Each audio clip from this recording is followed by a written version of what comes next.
Amen. So you're there in Judges chapter 1, and really Judges is just leaving off where Joshua, or starting up where Joshua left off, as far as where they're at. So this book's interesting because what we're going to get into is that it's not chronological from chapter 1 to chapter 21, meaning that we're going to see where in chapter 17 it kind of kicks back in time and then goes forward in that timeline. So I'll show you that, prove that to you. But really, chapter 1 is just right where we leave off, where Joshua dies. Okay, so in Judges 1 here, it's basically stating that in verse 1, it says, "Now after the death of Joshua, it came to pass that the children of Israel asked the Lord, saying, 'Who shall go up for us against the Canaanites first to fight against them?' And the Lord said, 'Judah shall go up.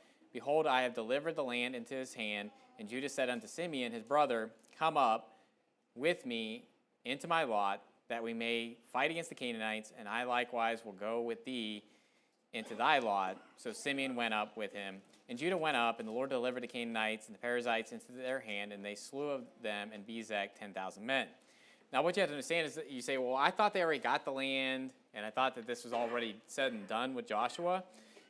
But what you have to understand is that Joshua, when he stopped his conquest, there were still portions of the land that were not taken. Okay?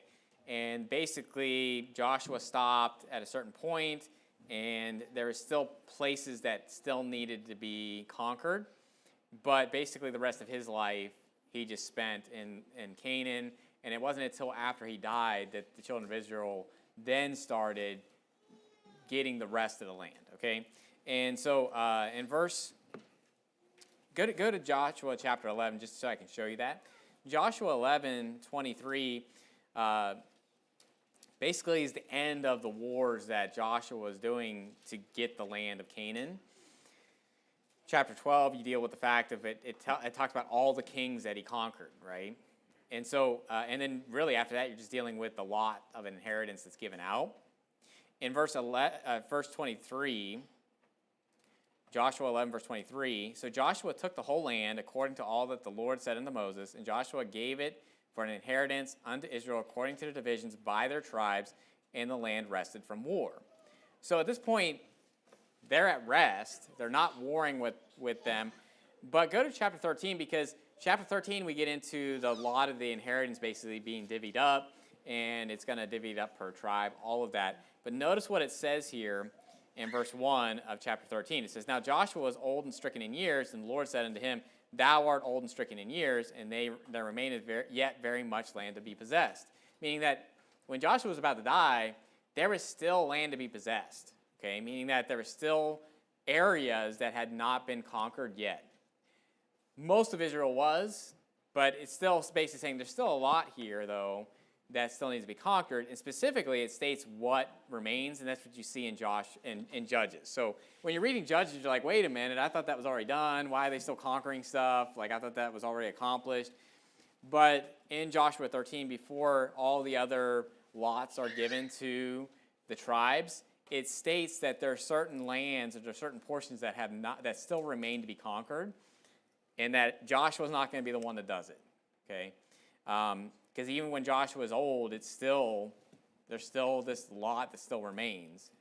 And so I don't believe this is saying that Joshua was really old and stricken in years when they divvied up the land, when he started resting.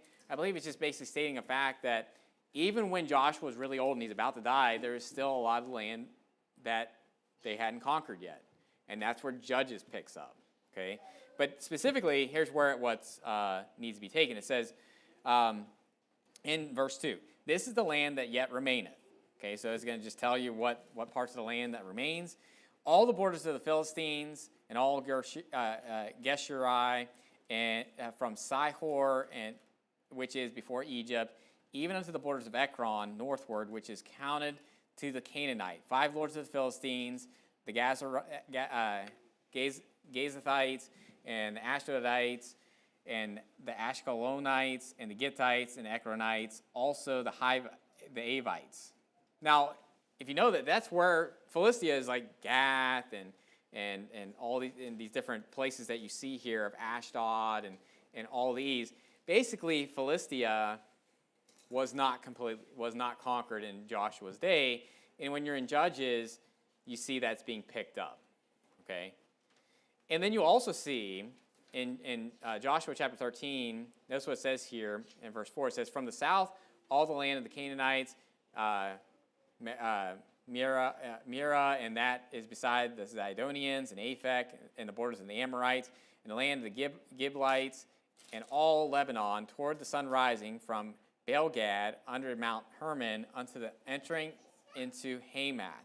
All the inhabitants of the hill country from Lebanon unto Mizrephothmaim, if I can say that, Mizrephothmaim, and all the Zidonians. Say that like 5 times fast. Them will I drive out from before the children of Israel. Only divide thou it by lot unto the Israelites for an inheritance, as I have commanded thee. So he's basically saying, like, you got to do this later, and you're going to divide this by lot unto the children of Israel when you do that. Okay? And then basically the rest of Joshua is just dividing up what Joshua had conquered. And so when you get into Judges, that's why it's starting off with basically saying, who's going to go up and take this? Because after Joshua's dead, they're basically, let's take the rest of it. You know, let's take these areas that we did not conquer yet. Okay? And so Joshua, is basically saying that divide it up. And then go to Judges chapter 2. Judges chapter 2. Because Judges chapter 1 is just dealing with, okay, Judah's going up and they're capturing all these things. And what you have to understand is that in that chapter, they don't end up driving all the people out. So they end up taking the land, but basically the inhabitants of the land were not completely destroyed and they weren't all driven out. They're still in the land with them, okay? And so in verse 1 of Judges chapter 2, it says, and an angel of the Lord came up from Gilgal to Bochum and said, I made you to go up out of Egypt and have brought you unto the land which I swear unto your fathers. And I said, I will never break my covenant with you, and ye shall make no league with the inhabitants of this land. Ye shall throw down their altars, but ye have not obeyed my voice. Why have ye done this? Wherefore I also said, I will not drive them out from before you, but they shall be as thorns in your sides, and their God shall be a snare unto you. Now what you have to understand is that that's why in chapter 1, it's not that God's not able to destroy these people because they have iron chariots. It's because he's not allowing them to destroy them because they clave to these other gods. And even, sad to say, where it says, ye shall not make league with the inhabitants, Joshua and the elders ended up doing that, remember? So Gibeon, they made that league, and obviously they were deceived, but in the end, that's why it's not this clean cut, they just got all the land, all the inhabitants are out, and basically it's all theirs, and they don't have any problems. Basically, by this point in Judges, they got the land, but they now have these inhabitants there that are basically a thorn in their side, and you'll see that they obviously caused them to go after other gods. They end up going after Baal and all the stuff that those inhabitants worshipped, okay? And this is why you'll see specifically the Philistines, the ones that are vexing Israel, are the ones of the places that Joshua didn't take out, right? It's the ones where after Joshua dies, that they're supposed to be taking those places out, and those are the ones that are kind of vexing them and taking over power and all that stuff. So it's kind of like this back and forth with them throughout the book of Judges. So, but the interesting thing about Judges is the fact that Judges 1 through 16 is chronological order, okay? Now in chapter 2, it'll mention Joshua dying. And you're like, I thought he already died. But what you have to understand is sometimes it'll mention something that happened in the past in order to give you information about what it's about to say, okay? Because in Joshua chapter 2, it mentions that Joshua dies, but the whole point that's getting across there that basically the children of Israel, they followed the Lord even after Joshua died, and even up until all the elders that outlived Joshua died, right? It wasn't until after they died that they started forgetting the Lord and basically going into the things of the land. And that's why it's mentioning Joshua. It's not like, oh, okay, he died. Just kidding. He died in chapter 2. It's just the fact that it's pertinent that when Joshua died, they were still following the Lord. And what I think you have there is that Joshua dies, they're still following the Lord to a sense, but there were people that obviously made mistakes, and therefore God didn't drive out all the inhabitants. And it wasn't until after the elders of Joshua basically died that's when they really started going into captivity of the Philistines, the Amorites, and just different things like that, okay? And so don't get caught up on that when you're in chapter 2 and you're like, how many times did Joshua die? Right? You're like, I read it in Joshua. At the end, he died. And then I'm reading it again, and it died. Just because it repeats that he died in Judges chapter 1 doesn't mean that he didn't actually die at the end of Joshua. It's like they overlap a little bit there, right? But then also the fact of the matter is that sometimes you're mentioning that someone died because you're bringing up something specific about after what happened after he died, right? But I want to prove to you that Judges 17 through 21 they didn't happen after Samson's story. They actually happened way earlier. Specifically, I believe that Joshua 17 really happens after Judges 2, or basically around about the time of Judges 2, okay? And you say, well, why? Why did they do that? Well, this is just common in literature where, in this case, you can kind of look at this last portion as kind of like an appendix of like other things that went on during that time, right? Because imagine that you're going to tell a story about something that happens right after this, but you have two stories to tell, right? Do you like tell a story and be like, all right, now you heard that story, let me tell you another story that happened right after that? Or you just tell the story and go all the way to the end, and then you're like, okay, let's go back, and let me tell you some other information that was happening at the same time that was going on. The Bible does this all the time when it comes to just storytelling, so that you can see, okay, at that same time that was going on, this was going on. And so really chapter 17 through 21 is like a parallel story that was going on at the beginning of the Judges, okay?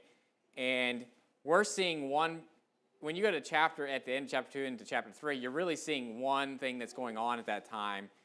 But what you have to understand is that that's not the only thing that was going on in Israel at that time, right? Israel's a bigger place. There's a lot of people there. There's a lot of things going on. And so chapter 17 is really something else that was going on at that same time at the beginning stages of Israel with the Judges. And the thing that you'll see pop up in chapter 17, chapter 19, and I don't think it says it in chapter 20, but it definitely says it in chapter 21, is go to chapter 17 and verse 6. This idea where it keeps saying this, something similar to it at least, where it says in verse 16, in those days there was no king in Israel, but every man did that which was right in his own eyes. And you'll see that throughout these chapters here, okay? Where you'll see basically these 5 chapters, they'll just keep saying this, that at the time there was no king in Israel, and people did that which was right in their own eyes, okay? But let me prove to you why I believe that these chapters happened earlier, and they're not in Samson's day. And what you have to understand is that the span of the Judges is about 450 years. In the New Testament it says that he gave them judges about the space of 450 years, right? So that's important information to know, that if we're at the very end of the book of Judges and certain people are alive that shouldn't be alive that long, okay? And so, but also the fact of the matter is, notice what Judges 18 says in verse 1. Judges 18 and verse 1. You say, well, what about chapter 17? Chapter 18 alludes to what just happened in chapter 17, okay? So there's no doubt 17 immediately precedes what happens in 18, okay? Because literally it's talking about Micah and his like Levite priest and all this stuff, and that's what chapter 18 is getting into. But what I want you to notice here is what's going on in those days, okay? Verse 1 of chapter 18. In those days, there was no king in Israel. And in those days, the tribe of the Danites sought them an inheritance to dwell in. So we're all the way at the end of basically Judges, and it's talking about Dan trying to find an inheritance. What was the last thing stated in Judges chapter 2? dealing with them basically taking out these different places, is it says, and the Amorites in verse 34, and the Amorites forced the children of Dan into the mountain, for they would not, I'm sorry, skip the page, would not suffer them to continue to come down to the valley. So we already see that kind of the Danites are kind of being forced out of a certain spot, right? Chapter 17 is talking about this random guy named Micah and his Levite priest that he finds and his house of his gods, okay? It's kind of a crazy story, but anyway. And then the Danites come into the picture, and they kind of come across this guy, and they steal away his Levite. They're like, come with us, You, instead of just being a priest for this one family, you can be a priest to a whole tribe, Not saying any of this is right. It's just that this is what happened, right? So in verse 2 there, or basically dealing with Judges chapter 18, verse 1, it says, for unto that day all their inheritance had not fallen unto them among the tribes of Israel. And the children of Dan sent of their family 5 men from their coast, men of valor, from Zorah and from Eshtaol, to spy out the land and to search it. And they said unto them, go search the land. Who, when they came to Mount Ephraim, to the house of Micah, they lodged there. And the point I want to make there is that that's clearly talking about the same Micah that was in chapter 17. And this is clearly talking about something that was just coming probably right after chapter 2, right? It's just the fact that chapter 3 gets into some of the judges that are, Othniel, Ehud, and like Shamgar and all this stuff, and it's kind of getting into the judges. This was going on at that same time. It's just the question you have to ask yourself. You say, well, why is it done like that? Well, how would you do it? If you were writing this out and you had 2 different storylines that are going on, how would you write it out? Would you do this chapter and then this? Because probably what's happening is this happens with some of the stuff that's going on in chapter 3, but then the other stuff in chapter 3 is like after this stuff, right? So really what you have here is that, okay, here's some more information about what was going on at the beginning of the Judges of Israel, and here's another storyline, okay? And you think about it, there's probably many storylines that could have been told about what was going on in Israel at that time that could just restart over and start over and see what else is going on in there. Samson was not the only person there, right? And like these judges, there was multiple judges, right? There's another thing too, is that Samuel was a judge over a certain portion of Israel. And so there was multiple judges. Judges were regional, right? There would be judges in different cities. Then there were judges that were maybe over that, over those judges and all of that. So it's not a big deal to think about this, but I want to show you that chapter 19 through 21 clearly happen together. That's that horrible story that happens in chapter 19 about the woman that's killed by the sons of Belial. Chapter 20 and 21 is really where they're dealing with that situation, right? The rest of Israel's coming and be like, hey, we need to take these guys out, all of that. We'll go to chapter 20 and verse 27. Because if you don't believe me that chapter 18 is happening at the beginning, you kind of have to agree with me on this unless you think someone lives like 400 years, right? Unless you think someone's living to like 400 to 500 years old. Like chapter 19 through 21 clearly was going on at the beginning of the Judges, okay? And so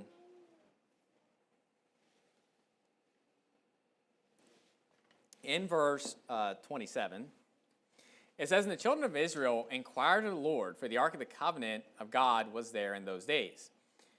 And Phinehas, the son of Eleazar, the son of Aaron, stood before it in those days, saying, shall I yet again go out to battle against the children of Benjamin, my brothers? So, or shall I cease? And the Lord said, go up, for tomorrow will I deliver them into thine hand. So Phinehas is the priest that's there inquiring of the Lord. Now, I want you to think about this.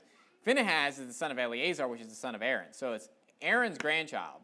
Now, go to Numbers chapter 31 because Phinehas is alive during Moses' day. Okay? Phinehas is there in Moses' day. If you remember, Phinehas is the one that God even rewards because he takes that javelin and he smites the I think the Midianitish woman, and all that stuff, as far as that goes in Moses' day, So Phinehas was alive during Moses' day. If we're saying that Judges 20 is like after Samson and after all that stuff, in Jephthah's day, it's been over 300 years. And Samson's after that. And so therefore, Phinehas is like 500 years old if this is happening after Samson's day. And I'm also going to after I show you this, mention something else that wouldn't make that much sense too. Okay.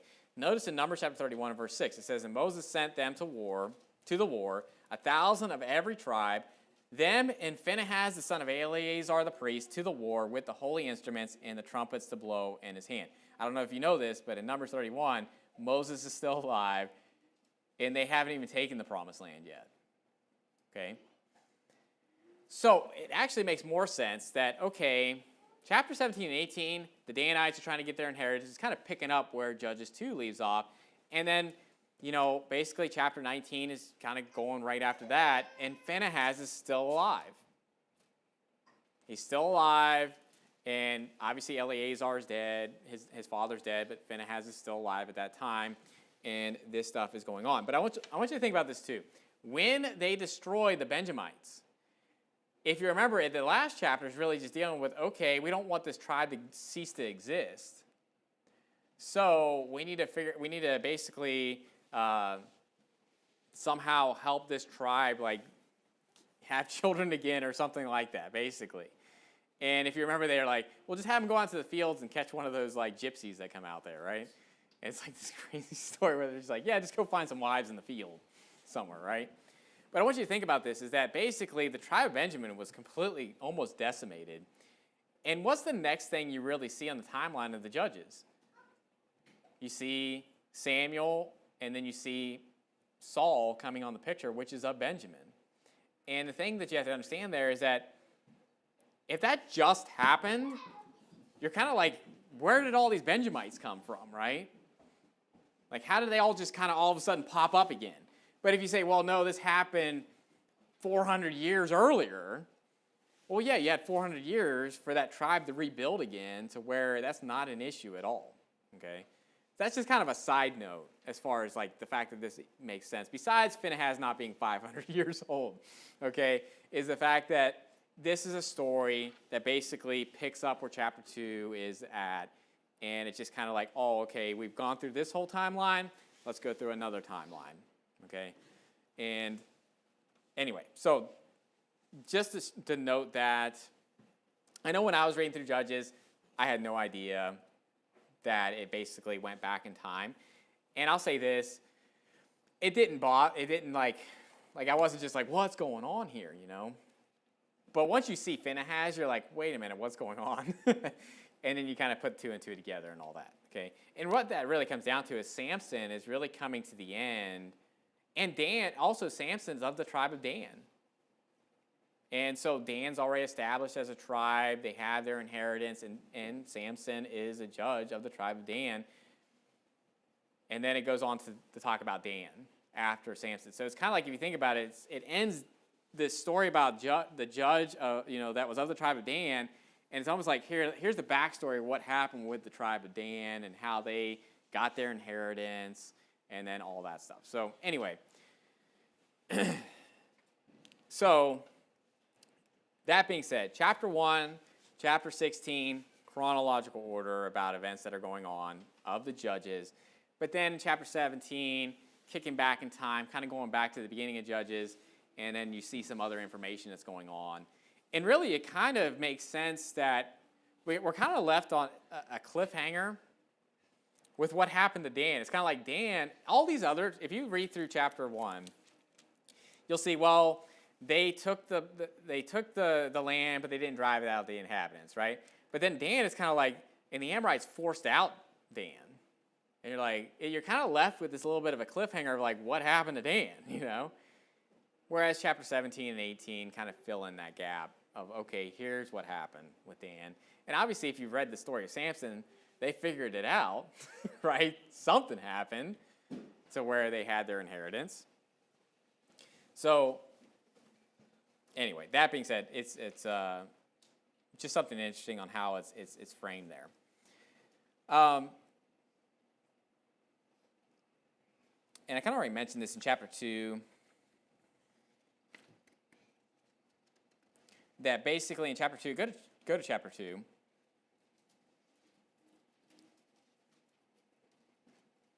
I just want you to see that after, it's bringing up that Joshua dies, but specifically, it brings that up because it's making a point that after he dies and after the elders that outlived Joshua dies, they basically did evil in the sight of the Lord. And really, this is giving you an outline of what's going to go on the rest of the book. Is that they're going to forsake the Lord, then they come back to the Lord. They forsake the Lord, they come back to the Lord. Forsake the Lord, come back to the Lord. And sometimes it's a little quicker. It's like 40 years, 20 years. And there'll just be this back and forth that's going on.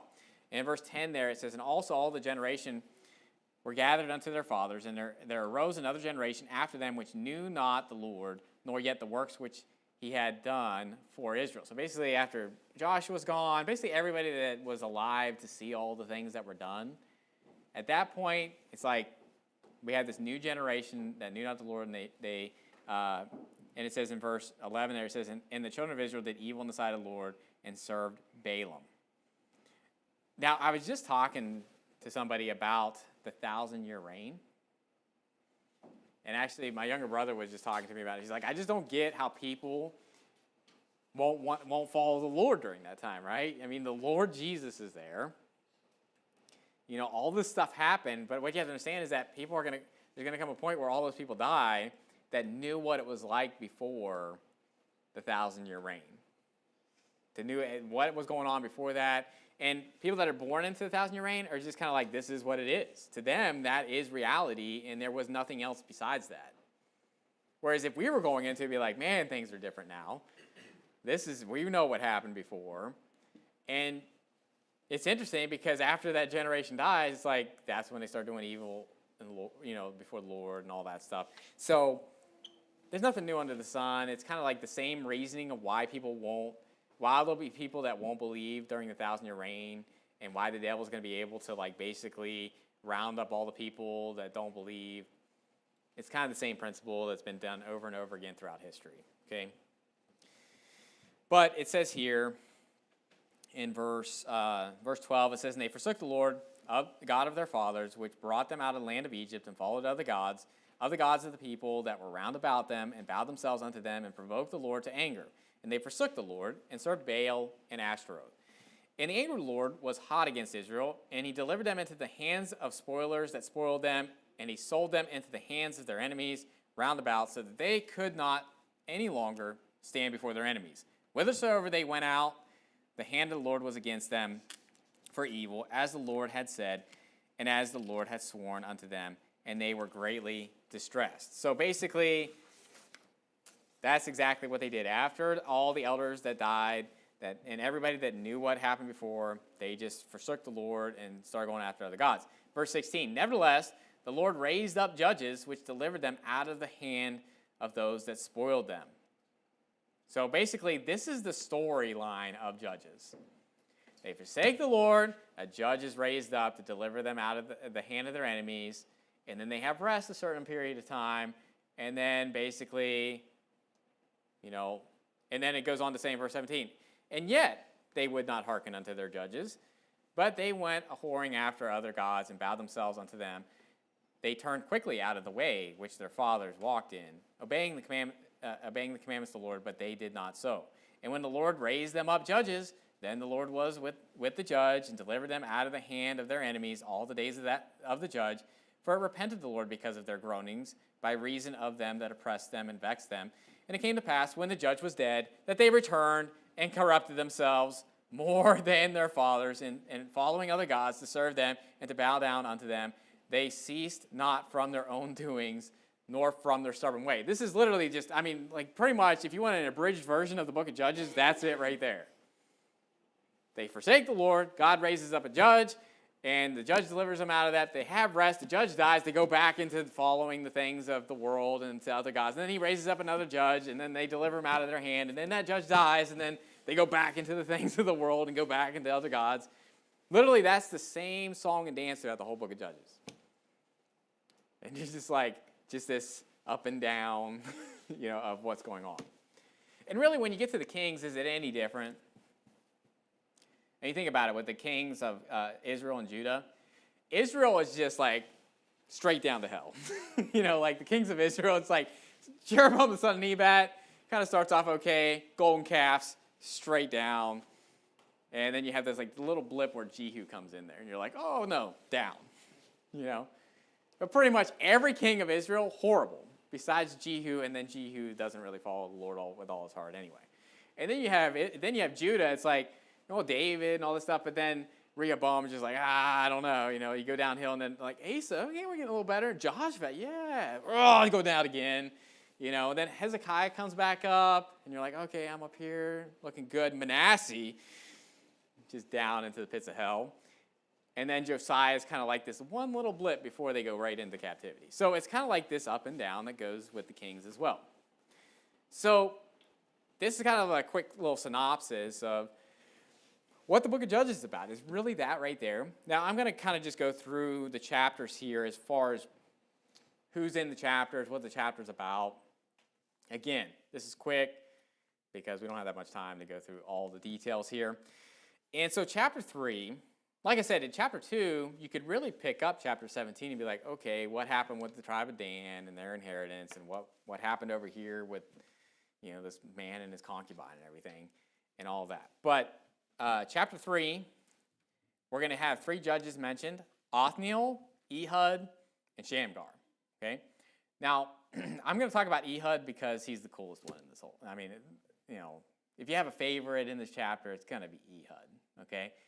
And go to verse 17. So I kind of just want to read this portion of the story. But Eglon is the king, and he's the king of Moab.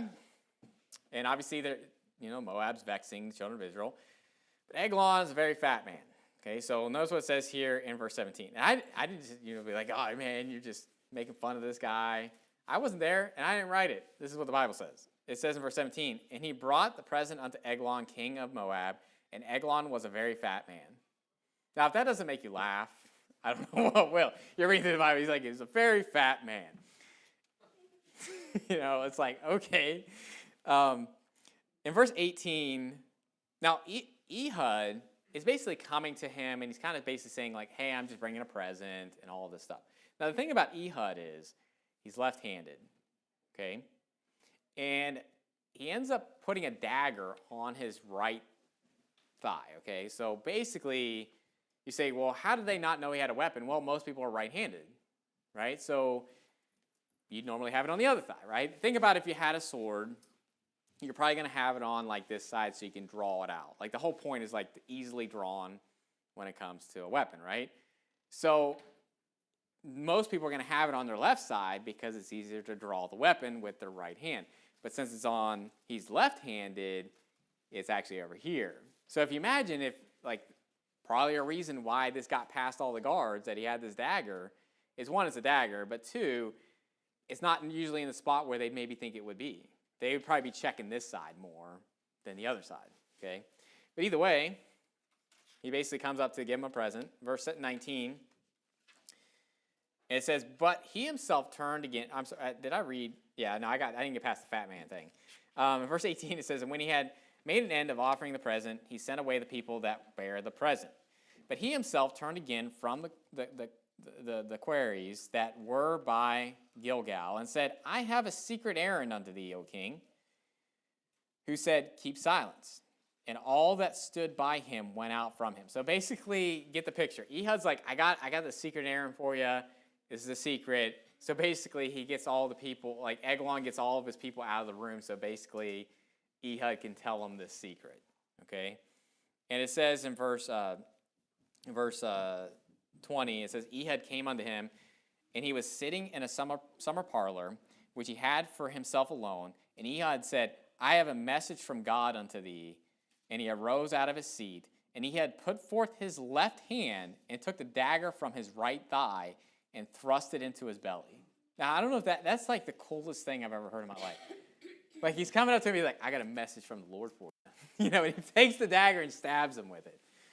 That was straight out of listen, when I say that like movies and Hollywood, they don't have good stories, you don't get better than that. That is such a cool story.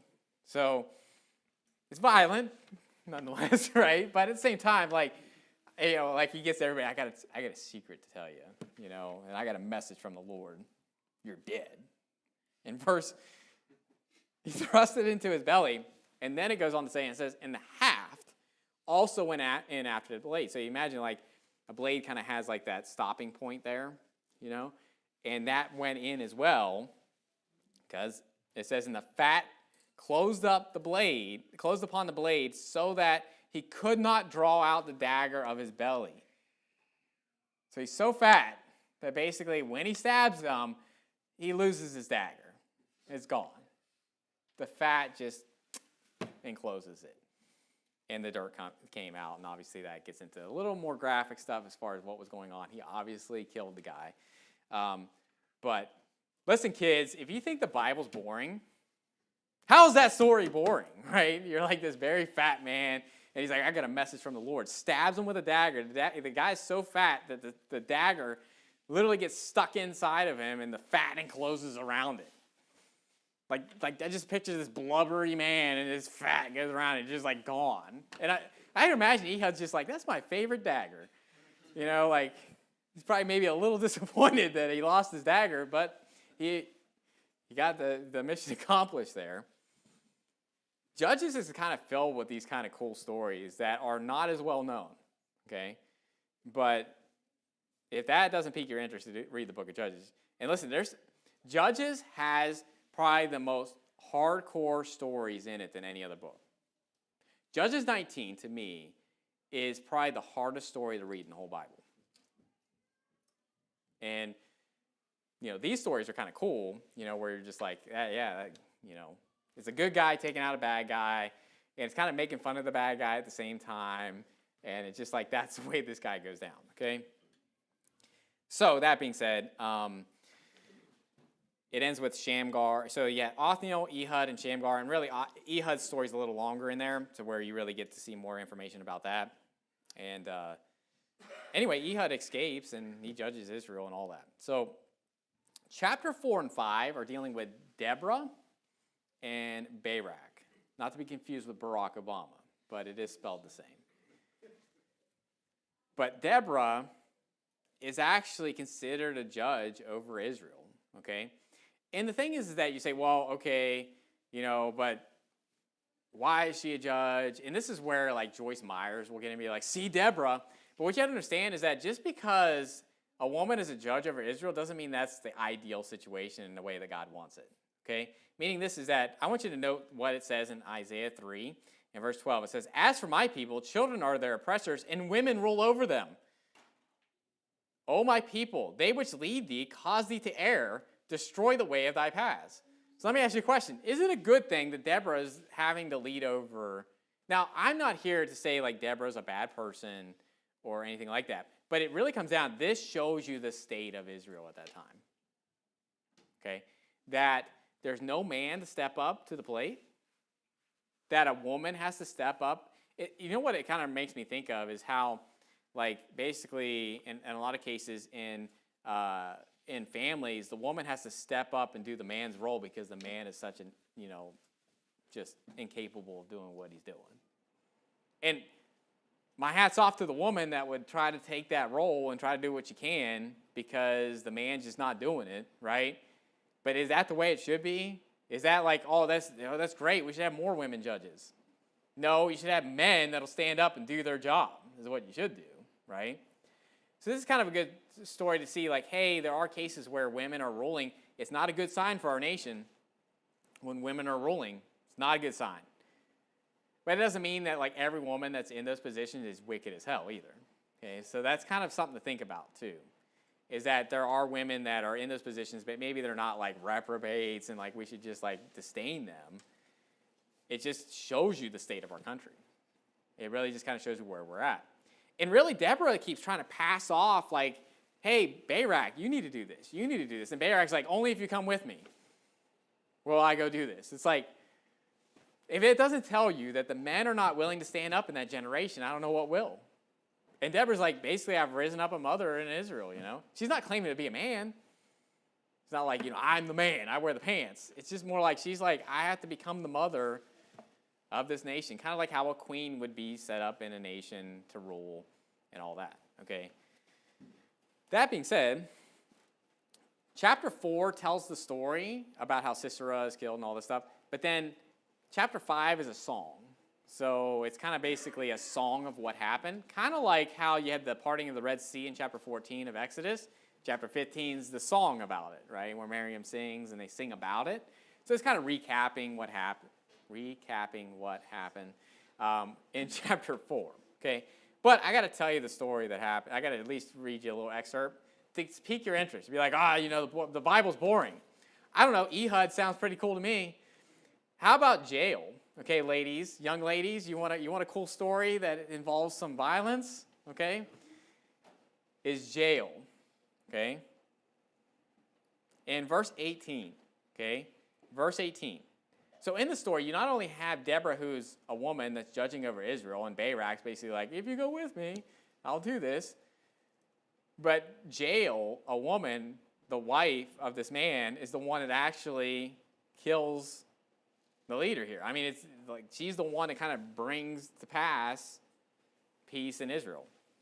Verse 18, and Jael went out to meet Sisera and said unto him, so Sisera's fleeing, okay, so that's kind of where we're at in the story. He's fleeing. And said unto him, turn in, my lord, turn in to me. Fear not. And when he had turned in unto her into the tent, she covered him with a mantle, and he said unto her, give me, I pray thee, a little water to drink, for I am thirsty. And she opened a bottle of milk and gave him drink and covered him. Again he said unto her, stand in the door out of the tent, and it shall be, when any man doth come and inquire of thee, say, is there any man here, that thou shalt say no. Then Jael, Eber's wife, took a nail of the tent, and took a hammer in her hand, and went softly unto him, and smote the nail into his temples, and fastened it into the ground, for he was fast asleep and weary, so he died. Now, I want you to get this picture, okay? This guy's fleeing, and Jael, this woman, basically says, hey, come in, you know, like basically I'll hide you over here, right? Gives him some warm milk to drink so he can go to sleep, really, you know, like basically go to sleep, you know? Shh. You know, like basically just go to sleep, everything will be fine. And basically anybody comes to the door, else, you know, basically there's no one here. And he's asleep. She takes a nail, and basically he's sleeping on the ground, puts the nail in his temple, and just fastens it to the ground. That means that he's literally his head is fastened to the ground with a nail, and kills him. But the Bible's boring. So you don't want to read that. You don't want to read Judges. You might actually have some nightmares after reading it. But so that's a story. We're only in chapter 4 of Judges. Okay? Chapter 5 kind of recaps that. They sing about it. You know that story where she took a nail and put it through his temples? They made a song about it.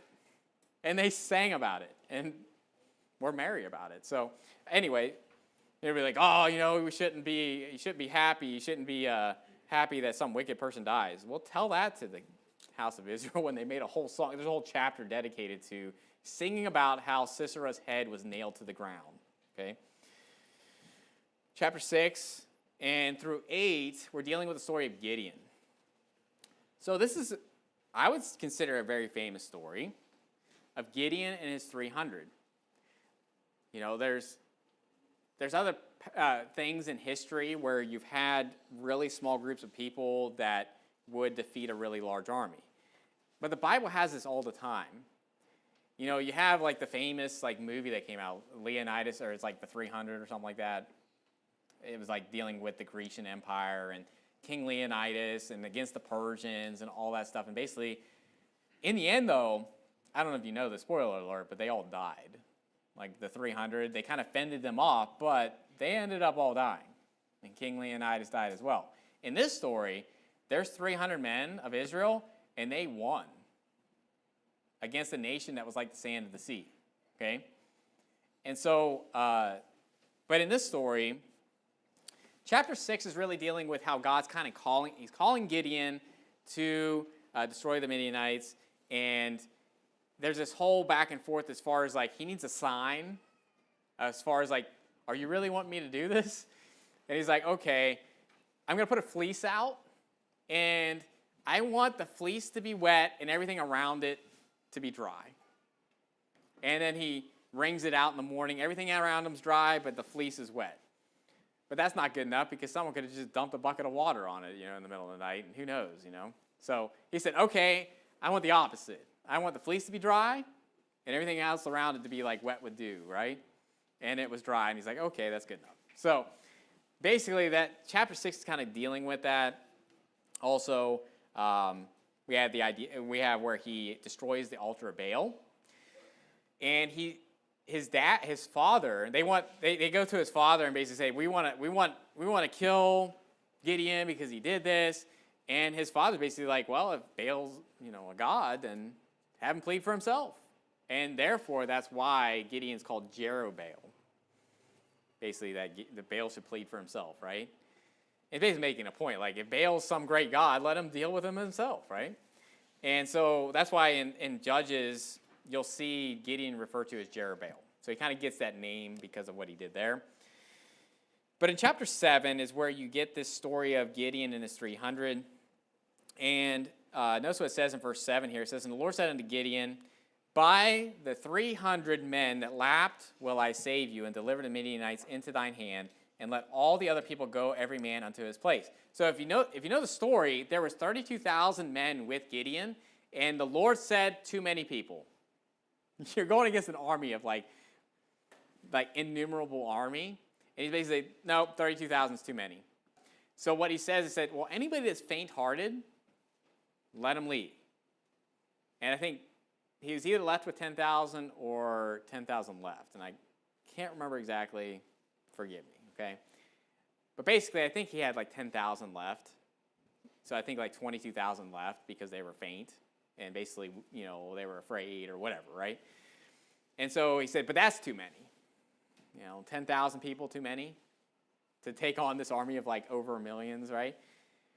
And so he said, okay, go down to the water and basically have your men drink. And depending on how they drink the water, I'll take them, okay? And basically the ones that lapped were 300 men. And he said, okay, these 300, that's who's going to go to battle, and that's who's going to win this battle. Which really shows you, the whole point is that basically, if it was any more than that, the Lord was saying, you'll say that by your own might you did this. But there's no doubt that the Lord would win this battle if it was only 300 against like millions of people, okay? And in the story, you have the case where they basically they have these trumpets, and they have pitchers that have lamps inside of them, okay? So imagine it's nighttime. Can't see much. They separate the 300 into 3 companies, and they kind of surround where the Midianites are at. And at a set time, they're going to blow with these trumpets, and then they're going to break the pitchers that are in their hand that have the lamps in them, right? So imagine it's like dark because it's the fire is within the pitcher, right? But then they break it, so then you see the light. And imagine that you're just there at night, and you're in this camp, and all of a sudden you hear all these trumpets blowing from all around you, and you see all these lamps that just light up. You know what that looks like? Like a massive army that's coming after you, okay? And what happens is they all end up like basically killing each other because they're all just in this panic, and then the 300 ended up taking them out. And so, cool story, and that's where they say the sword of the Lord and of Gideon, and that's that story there. This also, I believe, ties in well with end times where you have the angels that have the trumpets and the angels that have the vials. And why I believe they're happening concurrently, because in this story, each person with their one hand has a trumpet, and in their other hand they have the pitcher. So the same person has the trumpet and the pitcher in their hand, and they're blowing the trumpet first, and they're breaking the pitcher second, which is how you see it in Revelation. Okay, so that one's free. Your end times prophecy for the evening. Chapter 9. Chapter 9 is this story of Abimelech. Now, Gideon goes on in chapter 10, and basically they want to make Gideon king, and he refuses. Okay? And then Gideon's son, Abimelech, basically kills all of his brothers. So there is 70 persons, okay, 80 sons, okay, that that Gideon had. Not from the same woman, I'm sure, but 80 sons. And Abimelech kills all of the sons except for one. One escapes, and basically that one, Jotham, it curses him and all that stuff. And basically, you see him cursing, and he kind of runs off, and then Abimelech just kind of keeps going. And you have this whole thing where you have Gael, who tries to overthrow Abimelech, and that doesn't work out. Actually, Gael gets killed and all this stuff. But in the end, Abimelech gets what's coming to him at the end of the chapter and all of that. But they make him king, okay? So that's the interesting part about this, is that judges, you don't have any, kings have not been set up. But this is where a case where in the Bible it'll say they have set up kings, but not by me, okay? So really, he was technically made a king by some of the people there, but he wasn't really a king of Israel, okay? But it's kind of like this pseudo-king that was made there, and he wasn't anointed by God. God didn't make him king or anything like that, okay? So that's the story of Abimelech, okay? Chapter 10, you have Tola and Jair, judges in Israel. And so I'm not really getting into those stories right now. Chapter 11 and into chapter 12, you have the story of Jephthah. Again, this is a hard story. There's a lot of hard stories, like sad stories. I don't know which is sad. This is probably sadder to me. This is probably the saddest story in the Bible. And this is where Jephthah, he wins the battle, okay? And he's, but before he wins this battle, he says that, he tells the Lord that if you deliver them into my hand, then whatever is the first thing that comes out of my house, I will offer unto you as a burnt offering. And the first thing to come out of his house is his daughter. Now, this is why it is not good to make a vow or an oath. And this is a prominent example of that, where basically, he's like, whatever he does, he's going to sin. And I'll say this. I don't believe Jephthah was right here in what he did, okay? He ends up offering his daughter and killing his daughter, who was a virgin. And this whole story is basically how she went up and bewailed her virginity and all her companions. And there's basically this lamenting for her in Israel after that because of that. And what it really comes down to is that if Jephthah didn't do it, he'd be breaking his oath. If he does it, he's committing murder, okay? And I don't care how you slice this. It is murder for him to just kill his daughter. I don't care what kind of oath you make. Just because, listen, the men that made an oath that they were going to not eat anything until they kill Paul, do you think that if they would have killed Paul, they'd been like, well, it's okay because we made an oath? Does that make sense? Like, if I make an oath, does it make it okay for me to kill people? But I made an oath, right? I mean, that supersedes it. No, what you've done is you put yourself between a rock and a hard place where there's no way out but to sin. There was no way out for Jephthah to sin, but to sin. And he chose to keep his oath. And it was his only daughter, it was his only child that this was. And I don't know about you. I think I couldn't do it. Not for an oath's sake. I would hope that God would just kill me, then to do that, okay? So this story has always baffled me in the fact that he's just willing to keep his oath to do that. I mean, he murdered his daughter, to do the sacrifice. God never told him to sacrifice his daughter. He made some stupid oath about whatever comes out his door, he's going to do a burnt sacrifice, and then it ends up being something that would be sinful. And so that story is crazy to me. Now, I'm not saying Jephthah was unsaved. He's actually in the Hall of Faith. I mean, if you look at Hebrews chapter 11, verse 32, and Jephthah was a man of valor. I mean, he was the son of Gilead, and Gilead basically had him with a harlot. So he's kind of like this bastard son of this harlot. But then he has a bunch of sons with his wife. And basically he's kind of like this outcast, where he gets outcast because he's not a legitimate son, if you will. He gets outcast, but then they basically bring him back because they need him. They need him to win their battles. And that's how that story goes. But yeah, the whole story with him and his daughter, that story is probably the hardest thing to ever read. In Hebrews chapter 11, verse 32, it says, "And what shall I more say?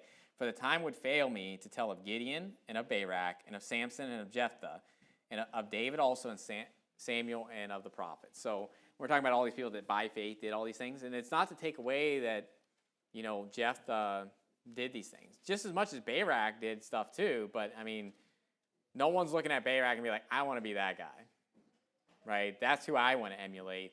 It's like, yeah, I mean, in the end, he ended up winning the battle, but really the victory went to jail, in my opinion. That's who I remember in that story.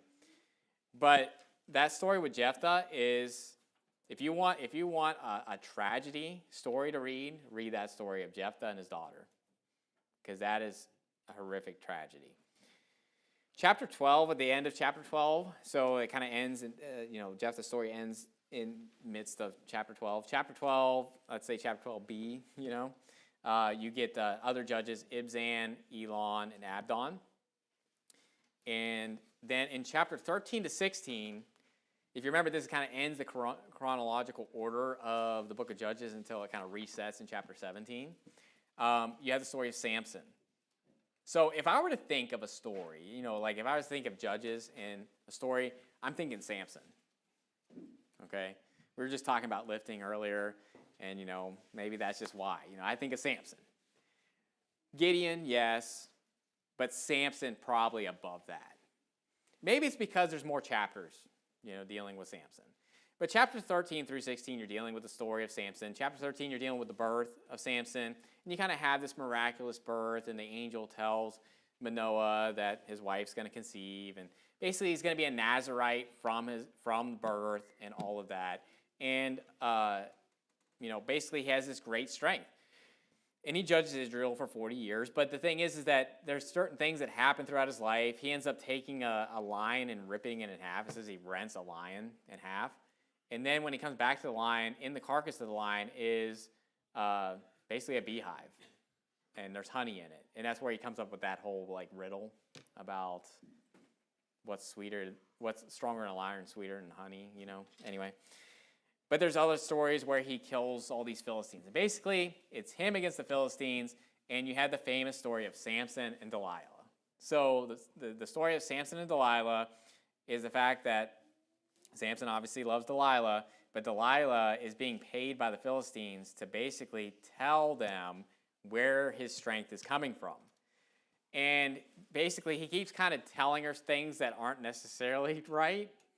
And she'll do that to him, like binding him with green withs or something like that, or whatever, or binding his locks of hair and all this stuff. And basically, the Philistines be upon thee, and then he just gets up, breaks them, and goes out and destroys them, right? And it wasn't until basically she's like, you don't love me, it's kind of like, if you really love me, you tell me where your great strength lieth. And he just gave up. Basically, the woman, he gave his power on the women. And this is a great story to show about men giving their power on the women, which is like Proverbs 31. We're not to do that, okay? And Delilah obviously tells Delilah and basically says that a razor hasn't come upon his head. And she has men come in while he's sleeping and shave his head, and they end up putting out his eyes. That means they took out his eyes, okay? And that could either be they just blinded him or they actually poked out his eyes. And so, but the end of the story, Samson is going to end up killing more people in his death than in his life. Now, if you know this, that he killed 1,000 men with the jawbone of an ass. Okay, there's a story in there where basically all he had was this jawbone of this ass that was on the ground, and he basically took that, and then he killed all the men. And then basically he's thirsty, and he's crying out to God, and he's just like, after all this, I'm going to die of thirst. And then God causes water to come out of the jawbone of the ass, and he drinks out of it. So it's definitely an interesting story. But in chapter 16, basically they have him grinding at the mill. He's blind, can't see anything. But the thing that's stated is that his hair was beginning to grow again. Okay? And his hair is beginning to grow, and basically they brought him out. They want to make sport. They want to make fun of him and all this stuff. And this is the story where he ends up getting his revenge, if you will, on the Philistines, and he ends up dying in the process. Verse 26. So Judges 16, verse 26. And it says, And Samson said unto the lad that held him by the hand, Suffer me, that I may feel the pillars whereon the house standeth, that I may lean upon them. Now, as a structural engineer, I've always wondered, like, what this structure looked like. Basically, everything was resting on these middle pillars, okay? As far as, like, it must have been a circular type of structure to where you had these center columns that were basically carrying everything up to that point. And it had to be close enough, like those pillars had to be close enough to where you could actually put both your hands on it, right? I don't believe that, Samson was of the Nephilim and he was like 450 feet tall, okay? That's obviously not real. But it never says that Samson's like some giant either, okay? And also know this, is that it doesn't say Samson looked like some hulkish looking person. Actually, he probably looked like a normal man. I don't think he looked like, like a rail or anything like that. I think he probably just looked like a normal built guy, but not necessarily like he looked like Arnold Schwarzenegger, okay? They make Samson look like he's just a big burly bear looking guy, right? Most people will be like, we understand where your strength's coming from, Samson. It's from the gym. But I think he probably just looked like a normal guy. He just had this kind of superhuman strength that God, obviously through God and the Spirit of God coming upon him, that they're probably like, what in the world? How is this guy that strong? Okay? But anyway, all that say is that basically he tells this lad to put his hand so he can feel the pillars that are holding up the house. It says, Now the house was full of men and women, and all the lords of the Philistines were there. And there were upon the roof about 3,000 men and women that beheld while Samson made sport. So if you imagine basically where he's at, it's kind of like a rooftop party, if you would imagine. And they're basically saying there's 3,000 of them up there on that roof. And it says, And Samson called unto the Lord and said, O Lord God, remember me, I pray thee, and strengthen me, I pray thee, only this once, O God, that I may be at once avenged of the Philistines for my 2 eyes. And Samson took hold of the 2 middle pillars upon which the house stood, and on which it was borne up, of the one which his right hand with his right hand, and of the other with his left. And Samson said, Let me die with the Philistines. And he bowed himself with all his might, and the house fell upon the lords and upon all the people that were therein, so the dead which he slew in his death were more than they which he slew in his life. So basically, he took them all out with him. He's like, I'm blind, I'm done, and he just took everybody out. I want you to think about, like, to fit 3,000 people in a building, that has to be a pretty big building, right? Pretty decent-sized building. And then I want you to think about the weight of that building that would be on those pillars for him to push that apart in order for that to fall. That's some crazy strength right there, okay? And so, or that engineer was really bad. It's like, that thing was not designed well to where it's just like, if a fox go up, it'll like fall to the ground. But I don't think so. I think it was probably a very sound structure, and obviously the Lord gave him the strength to take it out. Again, chapter 17 and 18, we had the story of Micah and his house of gods, and basically he found a Levite. First he makes his son basically a priest, and then he finds a Levite. He's like, oh, I got a Levite. And he makes him a priest. And then the Danites come in as they're trying to get their inheritance, and they basically take the Levite, steal all the graven images, and then Micah tries to go after them because he's like, you stole my priest, you stole my graven image, you stole my gods.